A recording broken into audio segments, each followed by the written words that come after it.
በስመ አብ ወወልድ ወመንፈስ ቅዱስ አሐዱ አምላክ አሜን። እግዚአብሔርም በሌሊት ራእይ ያዕቆብ ያዕቆብ ብሎ ለእስራኤል ተናገረው።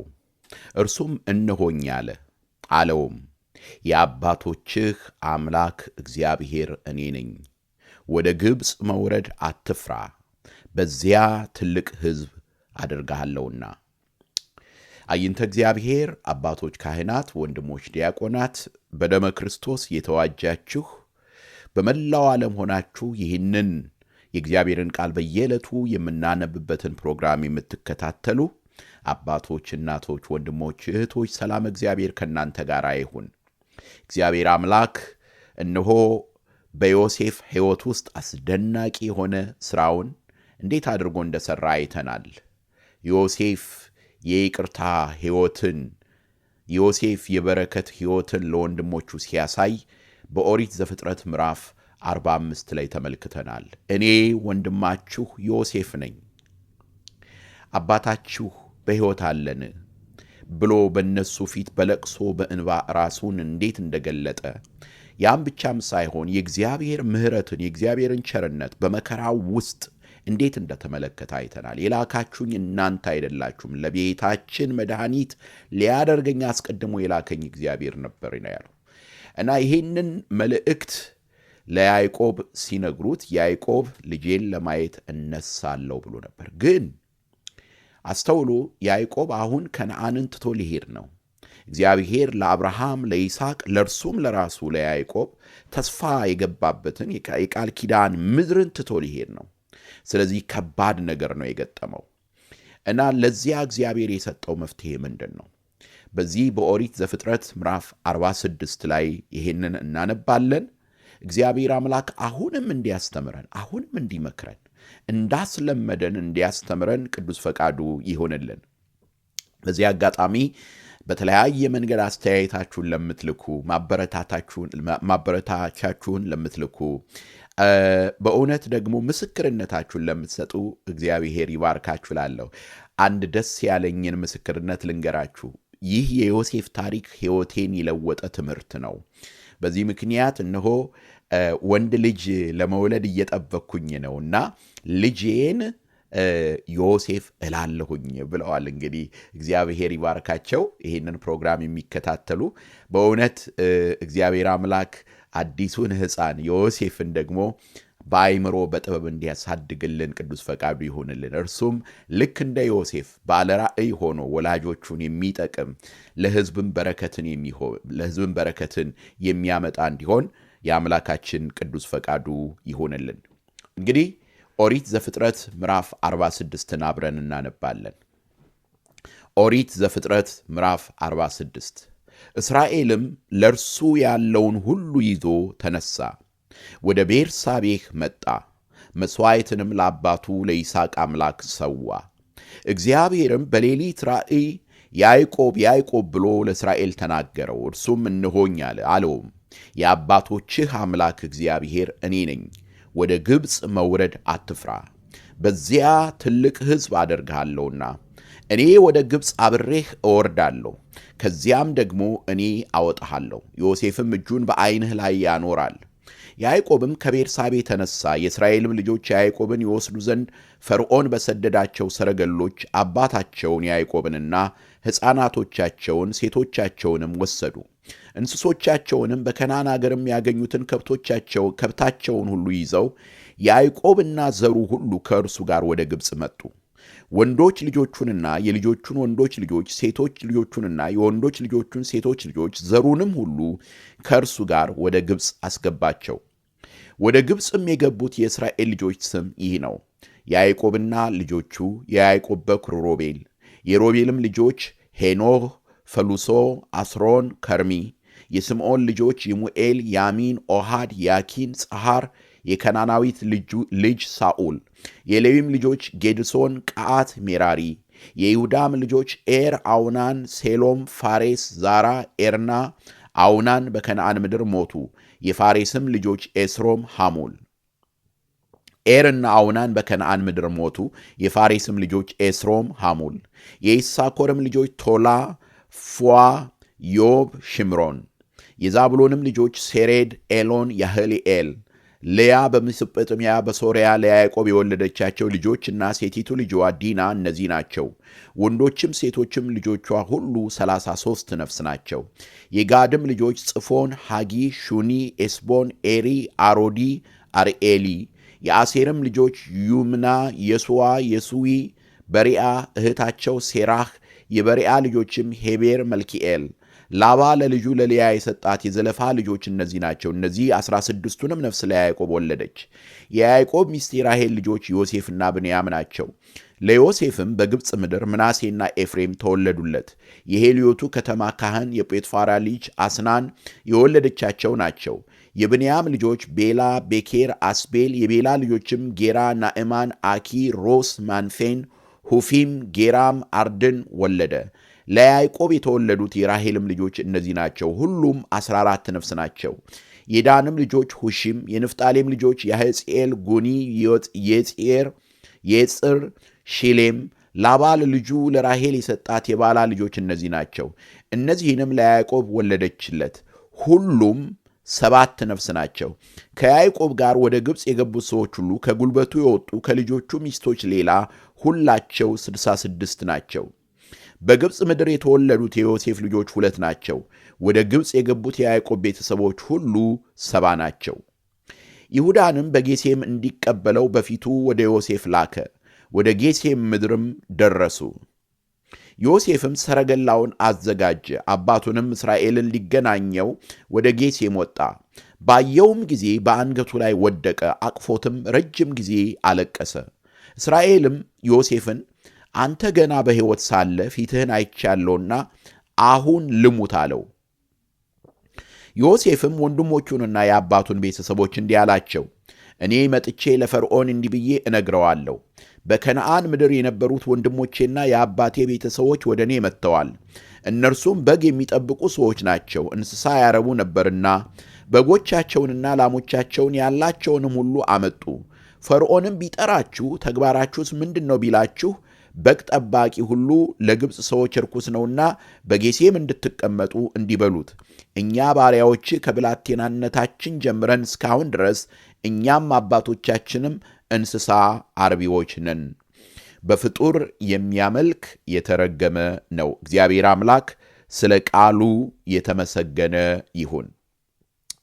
እንግዲህ ወደ አስደናቂ የሆነውን የእግዚአብሔርን ሥራ እያየን ነው። ስለዚህ በእያንዳንዱ ምዕራፍ በእያንዳንዱ ቁጥር ላይ መደነቃችን አይቀርም። የእግዚአብሔርን ሥራ እግዚአብሔር እንዴት አድርጎ ልጆቹን እንደሚያከብር ከትቢያ ላይ እንደሚያነሳ እግዚአብሔር አምላክ እንዴት የቃል ኪዳኑን ተስፋ ለአብርሃም የገባውን ቃል ኪዳን፣ ለይስሐቅ የገባውን ቃል ኪዳን፣ ለራሱ ለያዕቆብ በቤቴል የገባውን ቃል ኪዳን ከላባ በሸሸበት ጊዜ የገባለትን ቃል ኪዳን እንደዚሁም ደግሞ ወንድሙን ሊገናኝ በሄደበት ጊዜ የገባውን ቃል ኪዳን እግዚአብሔር እንዴት እንደፈጸመ ተመልክተናል፣ አይተናል። ዮሴፍንም እንዴት ከእስር ቤት የፈርዖን ሁለተኛ ሰው ወደ መሆን እንዴት እንዳደረሰው ተመልክተናል፣ አይተናል።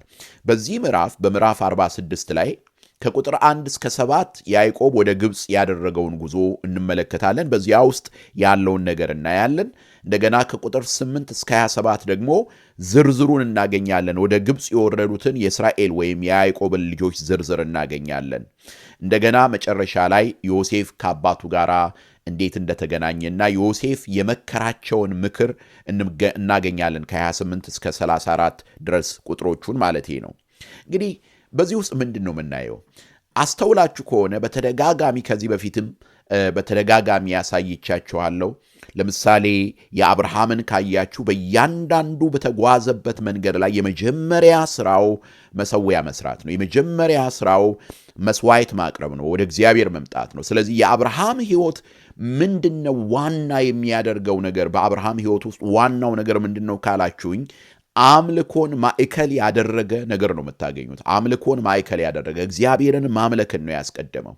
ልጁ ይስሐቅም ያንን ተከትሎ እናገኘዋለን። ይስሐቅም ልክ እንደዚሁ በሄደበት ቦታ ሁሉ መሰዊያ ሲሰራ እናገኛለን፣ እንመለከታለን። በዚህ በኦሪት ዘፍጥረት ምዕራፍ 46ም የመጀመሪያ ስራው እስራኤል ወይም ደግሞ ያዕቆብ ያደረገውን ነገር ተመልከቱ። ቁጥር 1 ላይ ገና ስትመለከቱ እስራኤልም ለእርሱ ያለውን ሁሉ ይዞ ተነሳ፣ ወደ ቤርሳቤህ መጣ፣ መሥዋዕትንም ለአባቱ ለይስሐቅ አምላክ ሰዋ። ይታያችኋል። ልክ ይስሐቅ ያደርገው የነበረውን ስላደረገ ነው ዘፍጥረትን የጻፈልን ሙሴ። እንደ ትውፊታችን ምንድነው ያደረገው? ከይስሐቅ ጋር አገናኛ። ለአባቱ ለይስሐቅ አምላክ፣ የአባቶቻችን አምላክ አምላከ አበው የምንለው ለዚህ ነው። ለአባቱ ለይስሐቅ አምላክ ሰዋ ይላል። ስለዚህ ሁል ጊዜ ይሄንን ታላቅና አስደናቂ የሆነ ልምምድ፣ የህይወት አነዋወር፣ የህይወት አቅጣጫን ያዕቆብ ሲከተል ወይም እስራኤል ሲከተል እንመለከታለን፣ እናያለን። እና ቅዱስ ዮሐንስ አፈወርቅ ምንድን ነው የሚለን? ይሄ ለእኔና ለእናንተ ትልቅ ትምህርት እንደሆነ ነው የሚነግረን። ማናቸውንም ስራ ለመስራት ስንጀምር፣ ታላቅ የሆነ የህይወት ምዕራፍ ስንጀምር፣ አዲስ ምዕራፍ፣ አዲስ ጉዞ፣ አዲስ እቅድ በምንጀምርበት ጊዜ የመጀመሪያ ስራችን መሆን ያለበት እግዚአብሔርን ማስቀደም ነው ያለብን። የመጀመሪያ ስራችን መሆን ያለበት እግዚአብሔርን ማምለክ፣ እርሱን ማግነን ነው ያለብን። ወላዲት አምላክ እመቤታችን ቅድስት ድንግል ማርያም ብዙ ጊዜ ይሄንን ጠቅሳለሁ። ለዚህ ታላቅ አብነት ናት እርሷ።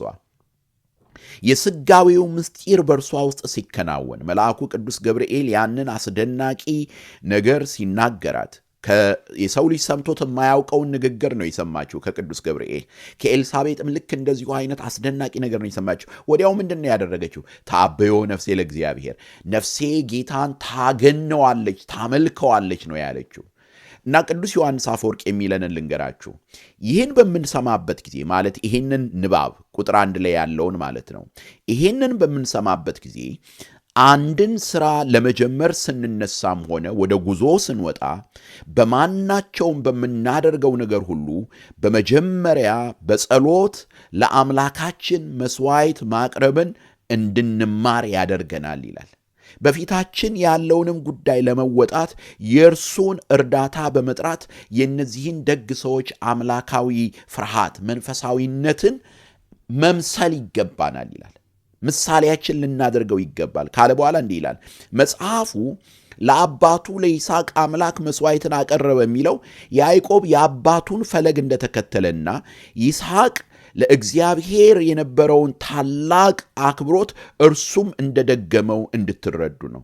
በምስጋና አማካኝነት ትክክለኛውን የልብ ዝንባሌ በማሳየት ቅድሚያውን ስለወሰደ ወዲያውኑ ከላይ የሚመጣውን የጸጋ ረድኤት ተቀበለ ይለናል። ይታያችኋል። እግዚአብሔርን ስላስቀደመ የእግዚአብሔር እርዳታ፣ የእግዚአብሔር ጸጋ፣ የእግዚአብሔር ረድኤት ከያዕቆብ ጋር ሆነ። ያዕቆብ ለምንድን ነው ይህን ያደረገው? እንዲህ ይለናል። ምንድን ነው የሚለን? በዕድሜው መግፋት የተነሳ ልጁን ሳያይ እንዳይሞት አስቀድሞ ሕይወቱን፣ ጉዞውን፣ ኑሮውን በአምላኩ እጅ አስቀመጠ። የሚገርም ነው። ስለዚህ እግዚአብሔር አምላክ ዕድሜ እንዲሰጠው ጸለየ። ዕድሜ እንዲሰጠው ጸለየ። እኔና እናንተም ያን ነው ማድረግ ያለብን። ዕቅዳችንን ሁሉ፣ ፈቃዳችንን ሁሉ ለእግዚአብሔር መስጠት አለብን። እግዚአብሔር ሆይ አንተ ቅደም፣ በፊቴ በኑሮዬ አንተ ቅደም፣ በሕይወቴ አንተ ቅደም። ስለዚህ ኦሪት ዘፍጥረት ምዕራፍ 46ን ያነበባችሁ እና ታላቅ የሆነ የሕይወት እርምጃ ላይ፣ ውሳኔዎች ላይ፣ ዕቅዶች ላይ ያላችሁ ይሄ አብነት ሊሆናችሁ ይገባል ማለት ነው። እንግዲህ የዚህን ጊዜ እግዚአብሔር ታዲያ ምን አደረገለት? የሚገርም ነው።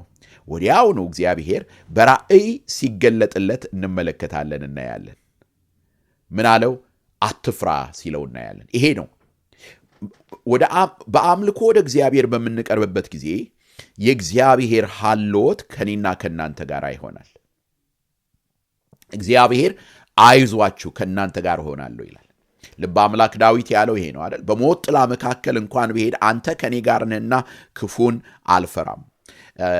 ከቀደምት የጸሐፍት መካከል ጥንታውያን ከሆኑት ጸሐፍት መካከል አንዱ ያለው ምንድን ነው? በተጋድሎ በመንፈሳዊ ተጋድሎ ውስጥ እግዚአብሔር ከእርሱ ጋር የሚሆንለት ሰው ወደ ግብፅ ለመውረድ አይፈራም።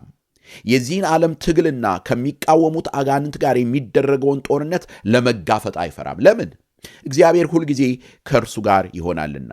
በአቤል ደስ ይለዋል፣ ቃየንን ይገስጻል። ሄኖክ በጠራው ጊዜ አብሮት ይገኛል። ኖህ በጥፋት ውሃ ወቅት የድህነት መርከብን እንዲሠራ ያዘዋል። አብርሃምን ከአባቱ ቤትና ከዘመዶቹ መርቶ ያወጣዋል። ይስሐቅንና ያዕቆብን ይባርካል። የእስራኤልን ልጆች ከግብፅ ያወጣቸዋል። በሙሴ አማካኝነት የሕግን ፊደል ይጽፋል። በነቢያት በኩል የጎደለውን ይሞላል። በግብፅ ከእነርሱ ጋር መሆን ማለት ይህ ነው ይላል። ማለት በሚያጋጥመን ችግር ሁሉ እግዚአብሔር ከኛ ጋር ይሆናል። ስለዚህ እግዚአብሔር ለያዕቆብ ለእስራኤል ምንድን ነው ያለው? የአባቶችህ አምላክ እኔ ነኝ። ወደ ግብፅ መውረድ አትፍራ፣ በዚያ ትልቅ ሕዝብ አደርግሃለሁ። እግዚአብሔር ከኛ ጋር ሲሆን ታሪክ ይቀየራል። እግዚአብሔር ከኛ ጋር ሲሆን ተራራው ደልዳላ ሜዳ ይሆናል፣ ሸለቆው ይሞላል። እግዚአብሔር ከኛ ጋር ሲሆን በማዕበል ውስጥ መንገድ ይወጣል፣ በእሳት ነበልባል ውስጥ መንገድ ይኖራል፣ በወጀብ ውስጥ በአውሎ ነፋስ ውስጥ የማለፍ ብርታት ይኖረናል። እግዚአብሔር ከኛ ጋር በሚሆንበት ጊዜ። ስለዚህ ለያዕቆብ ያለው ይሄን ነው። ያዕቆብ አሁን ተቸግሯል። ያዕቆብ አሁን ተጨንቋል። ምንድነው ወደ ግብፅ መውረድ ማለት ምን ማለት ነው? ለአባቶች የተነገረው ቃል ኪዳንስ እንዴት ነው የሚሆነው ብሎ ሳያስብ አልቀረም። ነገር ግን እግዚአብሔር ተናገረው። ምን አለው? ከግብፅ እጠራሃለሁ አለው። ከግብፅ እጠራሃለሁ። እንግዲህ ሌላው የምናየው አባቶች አሁንም ይሄንን በጣም በሚገርም ሁኔታ ያዩታል። አስተውላችሁ ከሆነ ከግብፅ እጠራሃለሁ የሚለው እንደገና በነቢያቱ ልጄን ከግብፅ ጠራሁት ይላል አይደል? በሆሴዕ መጽሐፍ ላይ እና ማን ነው ከግብፅ የመጣው? ማን ነው እውነተኛ የተስፋ ቃሉን ለልጆቹ ያወረሰ? ወልደ እግዚአብሔር ኢየሱስ ክርስቶስ። ምክንያቱም እግዚአብሔር ለያዕቆብ ታላቅ ሕዝብ አደርግሃለሁ ያለው ለስጋዊ እስራኤል ዘስጋን ብቻ አይደለም፣ ከዛ በላይ የሆነውን ነው። የአዲስ ኪዳን ቤተ ክርስቲያንን የሚመለከት ነው፣ የሚያሳይ ነው። ስለዚህ ለያዕቆብ የተነገረው የተስፋ ቃል የተፈጸመው በጌታችን በመድኃኒታችን በኢየሱስ ክርስቶስ ነው። በጌታችን በመድኃኒታችን በኢየሱስ ክርስቶስ ነው። ስለዚህ በፍጻሜው ከዚያ እመልስሃለሁ የሚለው ግብፅ እቺ ምድራዊቷ ግብፅ አይደለችም። በቃ በኃጢአት ዓለም ላይ የነበረውን የሰው ልጅን ወደ ዘላለማዊ ልጅነቱ ከእግዚአብሔር ጋር ወዳለው ዘላለማዊ ህብረት ወደዚያ እንደሚያስገባው ነው። ሌላው ተመልከቱት፣ ወደ ግብፅ የገቡትን ህዝቦች እና እግዚአብሔር በዚያ ውስጥ የሰራውን አስደናቂ ነገር ተመልከቱ። ያዕቆብ ወደ እናቱ ዘመዶች ዘንድ ሲሄድ በትሬን ይዤ ወጣሁ ነው ያለው። አንድ ሆኖ ነው የወጣው። አሁን ወደ ግብፅ ሲወርድ ግን ሰባዎችን ይዞ ነው የመጣው። እና ይሄንን በምናይበት ጊዜ፣ ይሄንን በምንመለከትበት ጊዜ እግዚአብሔር ለያዕቆብ ያደረገውን ነገር እናያለን፣ እንመለከታለን። ለዚህ ነው ያዕቆብ በደስታ የእንባ ጎርፍ ነው ያወረደው ይለናል ዮሐንስ አፈወርቅ ሲናገር ልጁን ሲያገኝ። ያዕቆብ የልጁን አፍቆት ብቻ አይደለም፣ እግዚአብሔር ያደረገለትን ሲመለከትም ነው ያነባው።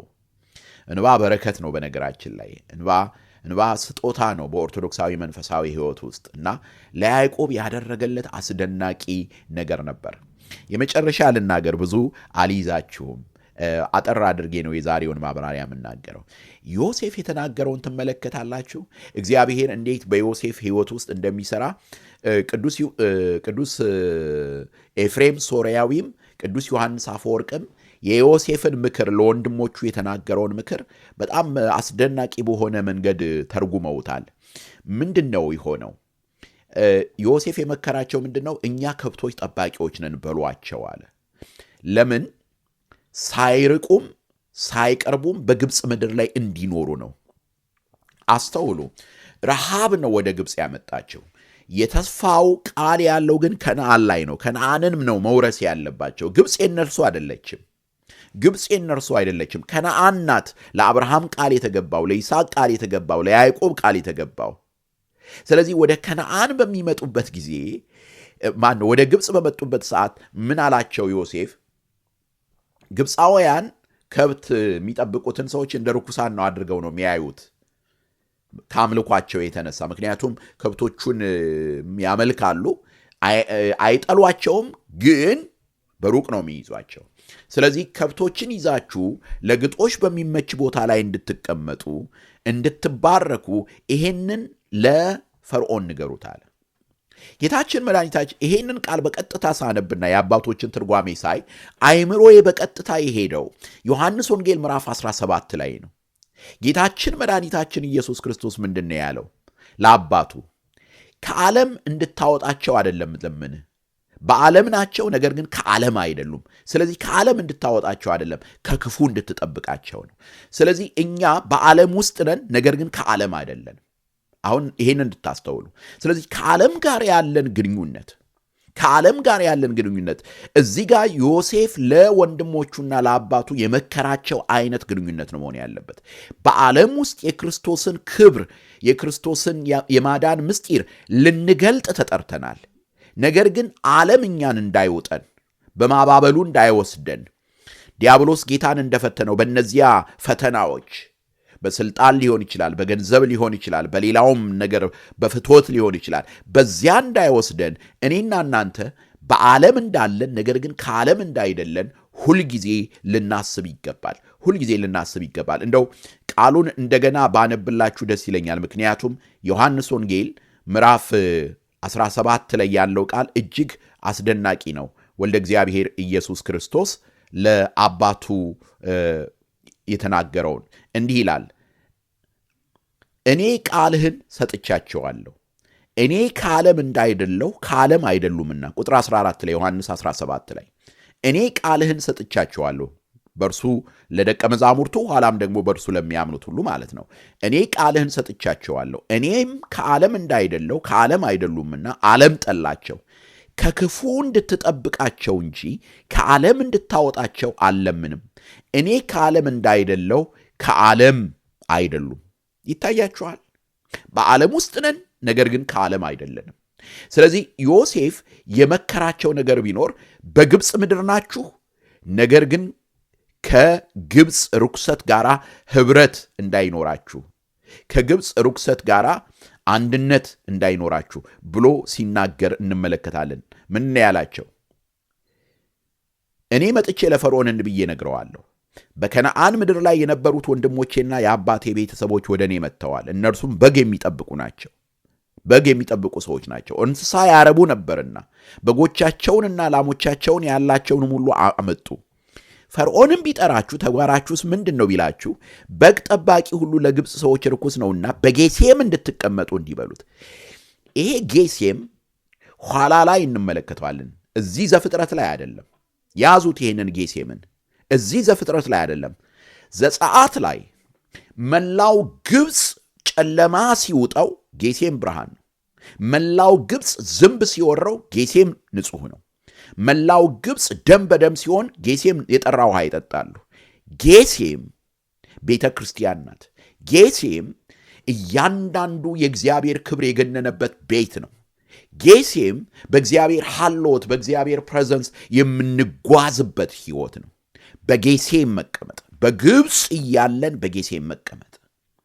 ስለዚህ ዛሬ የምጠይቃችሁ ጥያቄ ነው። ኦሪት ዘፍጥረት ምዕራፍ 46ን ስታነቡ የት ነው የምትኖሩት? የት ነው ያላችሁት? ጌሴምን አግኝታችሁታል? እግዚአብሔር አምላክ ለሁላችንም ማስተዋልን ጥበብን እንዲያድለን ቅዱስ ፈቃዱ ይሁንልን። ምንድነው እናንተስ የተማራችሁት? ምንድነው እግዚአብሔር ያስተማራችሁ? እግዚአብሔር በዚህ ውስጥ ያደረገላችሁስ አስደናቂ ነገር አለ ወይ? እስቲ ጻፉልኝ አስተያየታችሁን። ለሌሎችም ብዙዎቻችሁ ኢትዮጵያ ላሉ በመላው ዓለም ላሉ ወገኖቻችሁ፣ ወንድሞቻችሁ፣ እህቶቻችሁ ይህንን እያስተዋወቃችሁ ስለሆነ እግዚአብሔር ይባርካችሁ። በነገራችን ላይ ቪዲዮውን እንዳለ በፕሌይሊስት አድርገን አስቀምጠነዋል። በፕሌይሊስት አድርገን እዚሁ ቻናል ላይ አስቀምጠነዋል፣ ዩቲዩብ ላይ ማለት ነው። እና ያንን እናንተ ለሌሎችም እንዳለ ፕሌይሊስቱን ሼር አድርጓቸው። ዛሬ ብዙ የተጨነቀ ሰው አለ፣ ብዙ ልቡ የዛለ ሰው አለ። በእግዚአብሔር ቃል እንዲጽናና እንዲበረታ እንድታደርጉ በእግዚአብሔር ስም አሳስባችኋለሁ። እግዚአብሔር ዛሬ እኔና እናንተን ይናገረናል። በግብፅ ነው ያለ ነው፣ ይሄን እወቁ። በዓለም ሳላችሁ መከራ አለባችሁ ይለናል። ነገር ግን አይዟችሁ እኔ ከእናንተ ጋር ነኝ። ልክ እንደዚሁ እግዚአብሔር ለያዕቆብ የተናገረው ይሄን ነው። የአባቶችህ አምላክ እግዚአብሔር እኔ ነኝ፣ ወደ ግብፅ መውረድ አትፍራ፣ በዚያ ትልቅ ሕዝብ አደርግሃለሁ። ይሄ ቃል ለእኛ ነው። በክርስቶስ ይሄ ቃል ለእኛ ሆኖልናል። ሮሜ 8 ላይ ተመልከቱ። ይሄንን ቃል ነው የሚናገረው። ከክርስቶስ ፍቅር የሚለየን ማን ነው እያለ ይናገራል። እግዚአብሔር ከኛ ጋር ነው። እግዚአብሔር አይረሳንም። እግዚአብሔር አይዘነጋንም። ዛሬ ብቸኝነት የሚሰማችሁ፣ ዛሬ እግዚአብሔር ትቶኛል የምትሉ፣ ይሄ ድካማችን ነው። ልበ አምላክ ዳዊት እንደተናገረው ይሄ ድካማችን ነው፣ ከኛ ድካም የሚመነጭ ነው። እርሱ እስከ ዓለም ፍጻሜ ድረስ ከእናንተ ጋር ነኝ ያለ ነው። ከዮሴፍ ጋር የነበረ አምላክ ዛሬ ከኛ ጋር ሆኗል። በስጋዊው ከኛ ጋር ተዛምዶናል። ወንድሞቼ ሊለን አላፈረም። ይህንን እንድንይዝ ነው እግዚአብሔር አምላክ ያስተማረን የመከረን። ስሙ ከዘላለም እስከ ዘላለም ይክበር ይመስገን። ደህና ሁኑ።